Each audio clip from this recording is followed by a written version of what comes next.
वर्षाखेर 9,42,000 कोटींवरती कर्ज जाणार अशी आता शक्यता वर्तवली जाते। लाडकीसह इतर लोकप्रिय योजनांमुळे कर्जाचा हा बोजा वाढलाय। लोकप्रिय घोषणांमुळे राज्यावरील कर्जाचा बोजा वाढतोय। 24,000 कोटींचं कर्ज घेतल्याचं आता अवघड झालेलं आहे। माधव सावरगावे आपले प्रतिनिधी आपल्यासोबत जोडले गेलेत। माधव, दिवसेंदिवस राज्य सरकारवरचं हे कर्जाचा बोजा जो आहे तो वाढताना दिसतोय, नेमकं याची काय कारणं समोर येत आहेत? निवडणुकीच्या काळामध्ये अनेक लोकांच्या आवडीच्या आणि त्यांना उपयोगी असणाऱ्या योजनांची घोषणा राज्य सरकारने केली होती।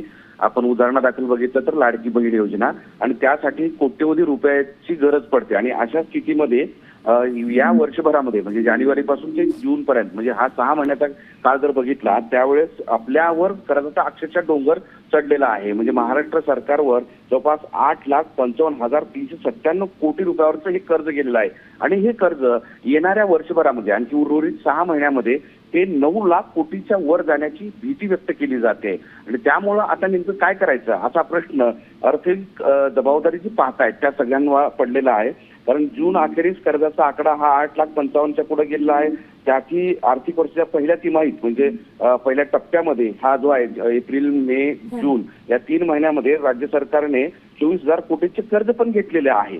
आणि वर्षाअखेर त्या कर्जाचा आकडा हा 9,32,000वर जाणार आहे।